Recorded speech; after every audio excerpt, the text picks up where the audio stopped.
Takut dan sedih itu dicabut Allah dari hati orang-orang yang berserah diri kepada Dia. Itulah gunanya kita berserah. Kita tempelkan kening ke lantai, yang tinggi dan mulia hanya Dia. Kita katakan subhana rabbiyal a'la wa bihamdi. Aku tak ada apa-apanya. Kita duduk bersimpuh dan berkata 8 laporan kita kepada Dia. Rabbighfirli warhamni wajburni warfa'ni warzuqni wahdini wa'afini wa'fu anni. Di saat kita berserah kepada Dia, disitulah Dia akan mengembalikan kita. Sesungguhnya ujian itu Dia kasih supaya sujud kita lebih lama. Sesungguhnya ujian itu Dia kirimkan ke kita supaya doa kita lebih khusyuk. Sesungguhnya kesusahan itu Dia datangkan kepada kita.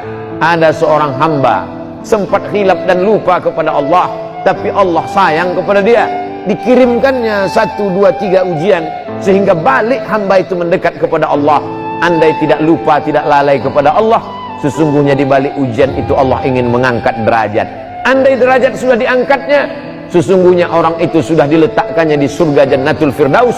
Tapi begitu dilihat amalnya kurang, maka sesungguhnya ada amal yang bisa menambah berat itu, yaitu amal sabar. Innama yuwaffas sabiruna ajrahum bighairi hisab. Orang yang sabar itu balasannya bighairi hisab, tak bisa dihitung dengan alat penghitung apapun, unlimited, hanya Allah saja yang dapat menghitungnya.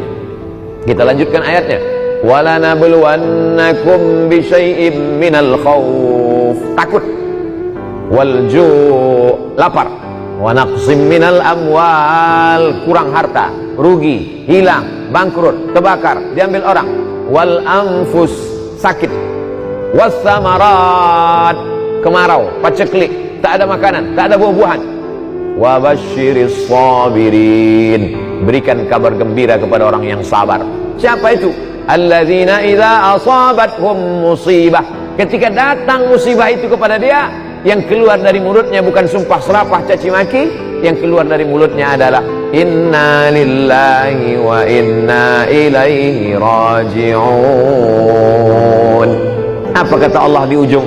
Ulaika alaihim salawatum min rabbihim wa rahmah wa ulaika humul muhtadun. Siapa yang mendapatkan salawat dari Allah? Siapa yang mendapatkan rahmat dari Allah? Siapa yang mendapatkan hidayah?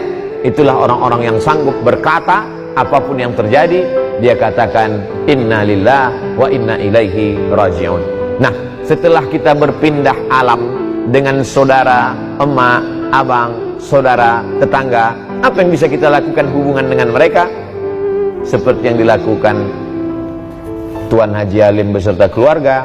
Beliau mengumpulkan orang banyak, para habaib, para profesor, tuan-tuan guru, mengaji. Maka sesungguhnya amal ini mengalir.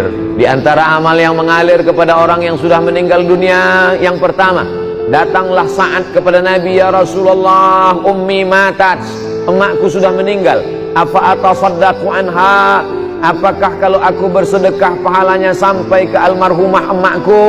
Kata Nabi, tasaddaq, bersedekahlah Sa'ad. Ayu sadaqatu afdal, apa sedekah yang paling afdal? Kata Nabi, saqiyul ma, memberi air minum. Carilah pondok pesantren yang kurang sumur bor, cari pondok pesantren yang kurang WC, toilet, kamar mandi, mengalirlah pahalanya kepada almarhum almarhumah. Mandi, buang air kecil besar anak-anak santriwan santriwati di sana, mengalir kepada yang sudah meninggal. Mengalir pula rahmatnya ke hati kita, lapanglah dada kita menerima segala kesulitan hidup. Tidak ada cara lain kecuali itu saja. Lalu kemudian yang kedua adalah mengirimkan doa. Ketika Sayyidatuna Aisyah lewat di makam Baqi, kata Nabi, kalau kau lewat jangan diam saja, doakanlah mereka. Apa doanya? Assalamualaikum ya ahlad diyar minal mu'minin wa inna insyaallah bikum lahiqun yarhamullahul mustaqdimina wal mustakhirin nas'alullaha lana wa lakumul afiyah.